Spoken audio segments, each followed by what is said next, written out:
इससे पहले मुझे आपको बताना है कि इमरान खान साहब को एफआईए वाले आकर मिले और इससे पहले वो जब आए तो इमरान खान साहब ने शामिल तफ्तीश होने से इनकार कर दिया। इमरान खान साहब ने कहा कि मैं आपको तफ्तीश के अंदर जरूर शामिल हो जाऊंगा, लेकिन तब शामिल होऊंगा जब मेरे वकला मौजूद होंगे। वकला की गैर मौजूदगी में मैं शामिल नहीं होऊंगा। दो वकील हैं जो इमरान खान साहब के साथ मौजूद थे इस तफ्तीश में, जो 55 मिनट तक जारी रही। लगभग 16 सवालात इमरान खान साहब से पूछे गए, कुछ सवालात को दोहराया गया और इमरान खान साहब ने उन तमाम सवालात के क्या जवाब दिए और किस तरह के जवाब दिए और वो क्या मामला आगे लेकर जा रहे हैं मैं आपको बताता हूं इस वीलॉग में। लेकिन जो दो लोग मौजूद थे इमरान खान साहब के साथ, इन दोनों का यह कहना है कि उन्हें नहीं पता था कि उन्हें रोका जाएगा और कहा जाएगा कि आप इमरान खान साहब के साथ बैठ जाइए, एफआईए वाले तफ्तीश करने आ रहे हैं। इन दो लोगों में एक चौधरी जहीर साहब थे और दूसरे इंतजार बजूथा साहब थे। ये दोनों वकील हैं और ये दोनों मौजूद थे इमरान खान साहब के साथ। इमरान खान साहब ने ये क्यों कहा कि मैं अपने वकीलों की मौजूदगी में बात करूंगा या उनकी मौजूदगी में मैं बयान दूंगा? मैं ये सोच रहा था या सबके दिमाग में ये आ रहा था कि इमरान खान साहब अपने वकला से कानूनी मदद चाह रहे हैं या जवाब देते हुए उनके अंदर कोई हिचकिचाहट और वो ये चाह रहे हैं कि वकला उस वक्त इमरान खान साहब को सपोर्ट कर रहे हों। लेकिन वकला से जब पूछा तो उन्होंने कहा इमरान खान साहब को किसी तरह की सपोर्ट चाहिए ही नहीं थी। उन्होंने एफआईए के तमाम सवालों के जवाब खुद दिए, बल्कि एफआईए के साथ तमाम गुफ्तो शुनीद भी उन्होंने कुछ खुद ही की और वकला से मदद भी नहीं ली। तो फिर वकीलों को बिठाने का मकसद क्या था? तो मकसद यह था इमरान खान साहब का कि वो नहीं चाहते थे कि एफआईए वाले अकेले आए, इमरान खान साहब को अकेले में बिठाकर तफ्तीश करें और फिर बाहर जैसी मर्जी खबरें चलाई जाएं। इमरान खान साहब ये चाह रहे थे कि इस मुलाकात में या इस तफ्तीश में इमरान खान की जानिब से कोई ना कोई विटनेस ऐसे मौजूद हो, गवाहान, जो सारी तफ्तीश को सुने और बाहर जाकर बताएं कि एक्चुअली इमरान खान साहब ने किन सवालों का क्या जवाब दिया। तो उन्होंने एनी शाहिदीन इमरान खान साहब ने पैदा किए। देखिए, जेल में बैठे हुए आदमी का भी कितना सियासी दिमाग काम कर रहा है और जहां तक उनके मुखालिफिन पहुंचते हैं वो कम से कम उस बात को भांप लेते हैं। लोग कहते हैं इमरान खान को सियासत नहीं आती, लेकिन इमरान खान ने एक तीर से दो शिकार किए। यानी एक तो हुकूमत को इस झांसे में रखा कि जनाब मैं वकला की मदद चाह रहा हूं, लेकिन बाद में वकला की मदद ली भी नहीं और दो गवाह पैदा कर दिए जिन्होंने बाहर आके सारी कहानी बता दी। अब हुकूमत झूठ नहीं बोल सकती, वो ये नहीं कह सकते कि इमरान खान ने ये वाला इतराफ़ जुर्म कर लिया या ये वाली बात कर दी और इस बात में इमरान खान बैक फुट पे चले गए, फलां बात पे फ्रंट फुट पे आ गए। हुकूमत कोई झूठ नहीं बोल सकती। यानी नॉर्मली ये होता है कि जब कोई तफ्तीश करती है एफआईए किसी की तो रिपोर्टर्स एफआईए को फोन करते हैं। अब ये इतना हाई प्रोफाइल केस है, इसमें एफआईए के ऊपर बहुत दबाव होता ऑफिसर्स के ऊपर और जानबूझकर ऐसी खबरें लीक की जाती जिसका नुकसान इमरान खान साहब को हो सकता था या इमरान खान साहब की सोशल मीडिया टीम को डीमोरल करने के लिए भी ये चीजें हो सकती थी। किन चीजों का इमरान खान साहब ने जवाब दिया, किन का नहीं दिया, ये जो दो लोग वहां मौजूद थे इनके जरिए से बाहर आ गई बात। तो सबसे पहले तो इमरान खान साहब ने क्या कहा, एक ऑफिशियल स्टेटमेंट है जो पाकिस्तान तहरीक इंसाफ ने जारी किया है। ये अजहर उस्मानी साहब ने, बड़ी हिम्मत है इस नौजवान की, इसके दो भाई जो हैं वो अगवा हो चुके हैं, उनका कोई अता पता नहीं है। अदालत ने 11 तारीख तक का टाइम दिया है। इनके वालिद भी पहले 3 दिन गिरफ्तार रहे, ये खुद भी 8 दिन तक गायब रहा, लेकिन अब भी ये पाकिस्तान तहरीक इंसाफ के लिए सोशल मीडिया पे काम कर रहा है। ये बड़ी हिम्मत वाली बात है।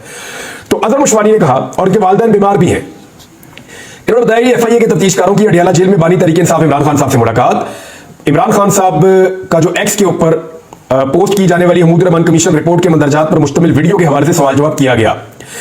फिर इसमें इमरान खान साहब ने कहा, किसी भी मामले पर तफ्तीश करने से पहले एफआईए मेरे खिलाफ साइफर जैसा बेबुनियाद मुकदमा बनाने पर मुझसे माफी मांगे। और इमरान खान साहब ने कहा, पहले तो माफी मांगो ना कि जो मेरे ऊपर झूठा केस बनाया एफआईए ने, साइफर वाला, और अभी एक और झूठा केस लेकर आप आ गए हैं जो मैंने पता किया उसमें इमरान खान साहब ने इस तरह के अल्फाज इस्तेमाल किए थे। फिर इमरान खान साहब ने कहा कि बतौर वज़ीर आज़म मैंने पाकिस्तान की खुदमुख्तारी के तहफ़्फ़ुज़ और अपनी कौम का सर फ़ख्र से बुलंद करने के लिए अमरीकियों को एहतजाजी मुरासला भिजवाया और हक़ाइक़ अपनी कौम के सामने रखे। मेरा अपनी कौम के लिए वाज़ेह पैगाम था कि हम एक खुदमुख्तार और गैरतमंद कौम है जो अपने अंदरूनी मामलात में मुदाखलत हरगिज़ कबूल नहीं करती। साइफर दरहकीकत जनरल बाजवा को भेजा गया ताकि वो उसके मुताबिक मेरी मुंतखब जमहूरी हुकूमत को ख़त्म कर सके। जनरल बाजवा ने अपनी मुद्दत मुलाजमत में तोसी के लिए चोरों से साज़बाज़ की और उन्हें कौम पर मुसल्लत किया गया। मैं अपने ट्विटर अकाउंट पर की जाने वाली पोस्ट की जिम्मेदारी कबूल करता हूं, ताहम जेल में होने के बाद अपलोडिंग से पहले वीडियो नहीं देख सका। अच्छा, इसमें जो मुझे पता चला वो ये है कि इमरान खान साहब ने कहा कि मैं ओन करता हूं इस ट्वीट को और मैंने ये ट्वीट करवाया, हमूद रहमान कमीशन की रिपोर्ट लोग पढ़े, ये मैंने कहा। लेकिन ये जो वीडियो अपलोड हुई है, फिर ये वीडियो इमरान खान साहब को दिखाई गई। जो एफआईए के लोग आए थे उन्होंने वकला की मौजूदगी में वो वीडियो इमरान खान साहब को दिखाई थी।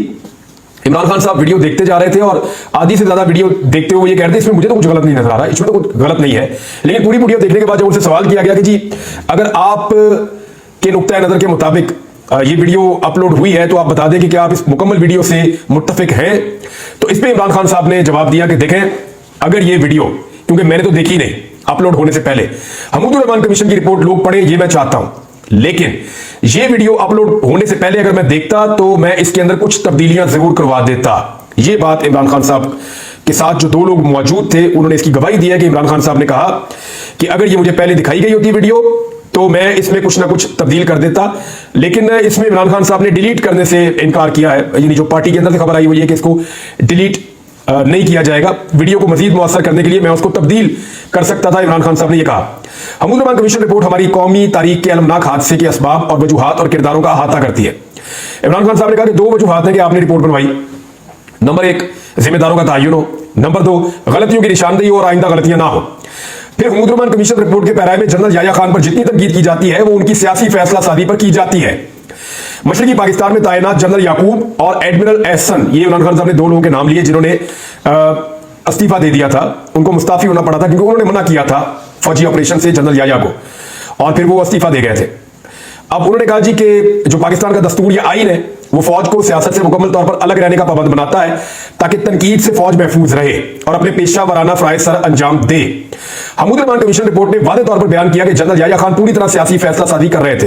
या इमरान खान साहब ने कुछ जुमले बोले, वो मैं आपको बता देता हूं। उसमें इमरान खान साहब ने कहा कि हर मुहिब वतन पाकिस्तानी और हर फौजी ये चाहेगा कि 71 के जिम्मेदारों का तयन किया जाए और उन्हें सजा दी जाए।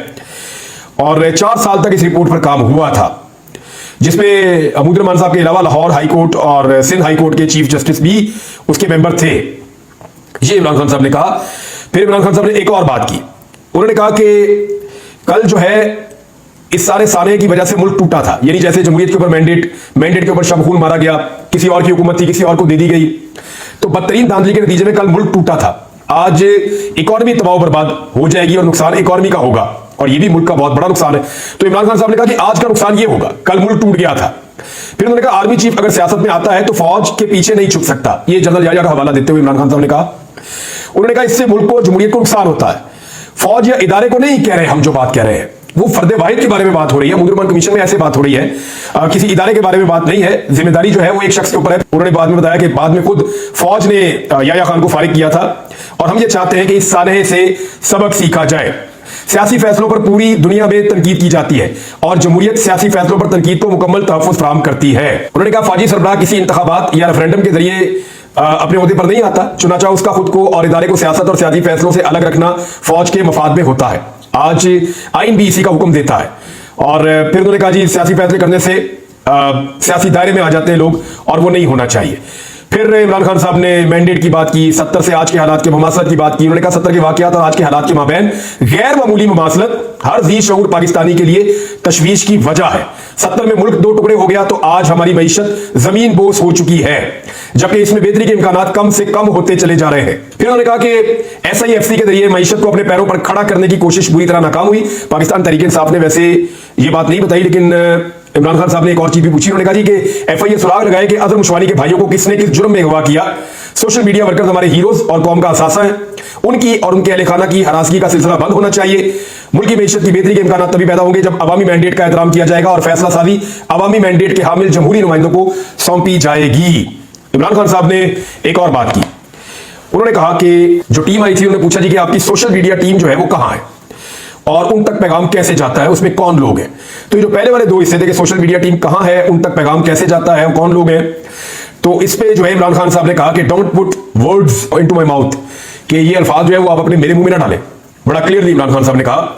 और पैगाम के बारे में उन्होंने कहा जी मैं अपने वकला को कहता हूं कि ये चीज पैगाम जाना चाहिए बाहर, और जो मैं बोलता हूं वो बाहर कहीं रिपोर्ट होता है। ज्यादा इमरान खान साहब इसके बारे में जानते भी नहीं थे, लेकिन वीडियो उनको दिखाई गई है इमरान खान साहब को, वो वीडियो जो उनके अपने ट्विटर अकाउंट से शेयर की गई थी और आज उन्होंने उसको पहली दफा देखा। नाज़रीन, कुछ और अहम खबरें हैं। इमरान खान साहब की अहलिया ने सजा मुअत्तली के लिए एक दरखास्त दायर की थी इस्लामाबाद की डिस्ट्रिक्ट एंड सेशन अदालत में, और ये इद्दत में निकाह केस में सजा के खिलाफ अपीलें जल्द समाअत के लिए उन्होंने मुकर्रर करने और सजा मुअत्तली की दरखास्तों पर समाअत 11 जून तक मुलतवी कर दी गई है। एक तरफ वो चाहते हैं कि जल्दी हमारा केस सुना जाए, जल्दी फैसला किया जाए, ताकि उस केस के नतीजे में इनके बाहर आने के इम्कानात बढ़े। लेकिन वो जो केस के लिए उन्होंने कहा कि जल्दी सुना जाए, उसकी समाअत भी 11 तारीख तक मुलतवी हो गई है। बहरहाल इस पे वकील उस्मान रियाज ने दलाइल दिए कि अदालत समाअत के लिए कोई एक वक्त मुकर्रर कर दे। अडियाला जेल में 190 मिलियन पाउंड रेफरेंस पर भी समाअत में पेश होना है। बाद में 10 बजे तक का वक्फा किया गया और फिर बाद में पता चला जी कि समाज जो है वो 11 तारीख तक मुलतवी कर दी गई है। बुशरा बीबी की हद तक सिर्फ अपील फिक्स नहीं कर सकते और इसमें जो है वो 2 फरीकैन है, तो दोनों के बारे में होगा। बहरहाल अब देखते हैं कि इसमें क्या होता है आने वाले वक्त में। मोहसिन अख्तर कियानी साहब ने एक बहुत बड़ा ऐलान किया। उन्होंने कहा जी लापता अफराद के केसेस लार्जर बेंच तश्कील देने के लिए चीफ जस्टिस को लिख रहा हूं। लापता अफराद के जो केसेस है, एक्चुअली वो शायर अहमद फरहाद साहब का केस से सुन रहे थे और वो पटिशन निपटा दी गई है। अब इंशाल्लाह मुझे यकीन है कि अहमद फरहाद जल्द अपने घर वालों के पास पहुंच जाएंगे, उन्हें आज़ाद कश्मीर से भी आज़ादी नसीब हो जाएगी और वो अपने घर वालों के पास आ जाएंगे। अहमद फरहाद ने मेरे लिए भी एक पैगाम भेजा है, मैं उनका बड़ा मशकूर हूं और बड़ा अच्छा एक शेर देखकर भी उन्होंने भेजा है, उसके लिए मैं उनका मशकूर हूं कि उन्होंने कैद के दौरान भी मुझे याद रखा, उन्होंने हामिद मीर साहब को याद रखा, ईमान मजारी साहब को याद रखा, असदूर साहब को, रजी ताहिर साहब को, बाकी वो सब लोग, सिद्दीक जान, जितने लोगों ने उनके लिए आवाज उठाई उन्होंने उन सबको याद रखा। और ये एक बड़ा मुश्किल वक्त है उनकी फैमिली के लिए और एक बड़े शानदार शायर है, हमारे दिल में उनके लिए बड़ी इज्जत है और उन्होंने इज्जत ही कमाई है और बड़े अच्छे इंसान भी हैं। बड़े लंबे अरसे से वो बहुत बुरे हालात में बेशक अपनी जिंदगी गुजार रहे हैं लेकिन कंप्रोमाइज नहीं कर रहे हैं अपने उसूलों के ऊपर। नाज़रीन, मोहम्मद ज़ुबैर साहब ने एक स्टेटमेंट दिया है। असद उमर साहब तो थोड़ा इमरान खान साहब से डिस्टेंस हो गए 9 मई के बाद, लेकिन हैरत अंगेज तौर पर उनके भाई जो साबिक गवर्नर सिंध और PMLN के मेंबर हैं वो इमरान खान साहब के बड़े फैन हो गए हैं। उन्होंने कहा कि सब जानते हैं कि बानी PTI एक फाइटर है, वो झुकेंगे नहीं। और उन्होंने ये कहा कि PTI को जो सजाएं दी गई हैं और इमरान खान को जो सजाएं दी गई हैं वो बैकफायर हुई। राणा सनाउल्लाह ने एतराफ किया इलेक्शन से पहले इमरान खान साहब को सजाएं बैकफायर हुई, ये सबको पता है। इमरान खान एक फाइटर है, वो नहीं झुकेंगे। नून लीग समझती थी कि इमरान खान जेल में नहीं रह पाएंगे, लेकिन इमरान खान जेल में रहे और अपनी बात पर डटे रहे। उन्होंने कहा मौजूदा सूरत से निकलने का एक ही रास्ता है, वो है मुज़ाकरात। और मुज़ाकरात के हवाले से मेरे पास भी खबरें आ रही है कि पाकिस्तान तहरीक इंसाफ एक लायामल बना रही है, एक ऐसा लायामल जिसमें मुज़ाकरात भी हो और जो मैंडेट चोरी करने वाले हैं वो भी उन मुज़ाकरात से कुछ हद तक जितना वो रख सकें उन मुज़ाकरात से बाहर रहे। नाज़रीन, तहरीक इंसाफ की जो कोर कमेटी है उसका इजलास हुआ, उसका भी एक एलामिया जारी हुआ है, मैं जाते जाते आपको बता देता हूं। और कल इस इजलास के अंदर जो एलामिया था उसमें कहा गया कि इमरान खान साहब को इंसाफ की फराहमी में जो ताखीर है उसकी उन्होंने शदीद मजम्मत की। इमरान खान और उनकी अहलिया के खिलाफ झूठे और बेहुदा इद्दत केस की नई अदालत में मुंतकली जो है उसको भी उन्होंने मुस्तरद किया। और इमरान खान और उनकी अहलिया की फौरी रिहाई के लिए उन्होंने कहा जी वो मुस्तहिक है, इसके फौरन रिहा किया जाए। इंसाफ की फराहमी के अमल को सुस्त रवि का शिकार करके नाइंसाफी की भेंट चढ़ाया जा रहा है, कोर कमेटी ने यह कहा। उन्होंने कहा कि इमरान खान को सियासी इंतकाम का निशाना बनाने और नाहक कैद में रखने के लिए कानून और जवाबित की धज्जियां उड़ाकर 10 गुना रफ्तार से ट्रायल किए गए और सजाएं सुनाई गई। ये बहुत ज्यादती है। झूठे, बेबुनियाद, जाली और मन घड़त मुकदमात अपने अंजाम से दो चार हैं तो लंबी लंबी तारीखों की आड़ में ट्रायल्स को सुस्त रवि का शिकार किया जा रहा है। इद्दत केस के ट्रायल की तकमील पर उसे नई अदालत में मुंतकिल करना सरासर गैर आईनी, गैर कानूनी और मुनसिफाना ट्रायल के साथ एक संगीन मजाक है जिसे मुस्तरद करते हैं। अदलिया लाकानूनियत और सियासी इंतकाम के मकरूह सिलसिले को कंधा फराहम करने की बजाय आइन और इंसाफ के साथ खड़ी हो और बानी चेयरमैन इमरान खान और उनकी अहलिया और तमाम सियासी कैदियों को फिलफौर रिहा करे। कोर कमेटी की जानिब से इमरान खान की अहलिया बुशरा बीबी की सेहत और इलाज के हवाले से जेल हुकाम और मैंडेट चोर सरकार के रवैये की भी शदीद मजम्मत की गई। ये सारी की सारी जो कोर कमेटी की मीटिंग थी, ये ऐसा ज़ाहिर दिखाई देता है कि इमरान खान साहब और उनकी अहलिया के ऊपर बनने वाले केसेस और उनकी सेहत के ऊपर तशवीश और जिस तरह का उनके साथ मामला रखा जा रहा है उन सारी चीज़ों से मुताल्लिक थी। फिर साथ ही कहा गया कि जेल इंतजामिया और मैंडेट चोर सरकार बुशरा बीबी की सेहत से खिलवाड़ बंद करें, इनकी मेडिकल रिपोर्ट्स बिला ताखीर फ्राहम की जाए। कोर कमेटी ने फिर बाद में दूसरे इश्यूज के ऊपर आए। उन्होंने कहा जी ट्रिब्यूनल्स के लिए रिटायर्ड जजेस की तकर्रियों के अमल को भी हम मुस्तरद करते हैं। ट्रिब्यूनल्स के लिए रिटायर्ड जजेस की तकर्रियां यकसर गैर आईनी, गैर कानूनी और इंतखाबी उजरदारियों पर इंसाफ पर मबनी फैसलों के पूरे अमल की तबाही की बुनियाद है। ये 2 नंबरी होने जा रही है। फिर पाकिस्तान तहरीक इंसाफ कह रही है मैंडेट चोरों और रियासती शरंगेजों के कंसोर्शियम ने पहले मुजरिम चीफ इलेक्शन कमीशन और कठपुतली कमीशन अरकान की मुआवनत से मर्जी के आरोप लगाकर इंतखाबात में अपनी मर्जी का डाका डाला और जमहूरियत और अवाम के वोट के हक के दुश्मन अब रिटायर्ड जजेस लगाकर ट्रिब्यूनल से अपनी मर्जी के फैसले हासिल करने की मनसूबाबंदी कर रहे हैं। और फिर उन्होंने चीफ इलेक्शन कमिश्नर के ऊपर बड़ा सख्त इल्जाम लगाए। उन्होंने कहा जी ये मुजरिम है, तारीख के मुतासिब तरीन चीफ इलेक्शन कमिश्नर है और कठपुतली है और इन्होंने इंट्रा पार्टी इंतखाबात के मामले को बगैर किसी जवाब के दूसरी मर्तबा डी लिस्ट किया, इसकी भी हम मजम्मत करते हैं। तो नाज़रीन, अब तक इतने, अपना ख्याल रखिएगा, अपने चैनल का भी अल्लाह हाफ़िज़।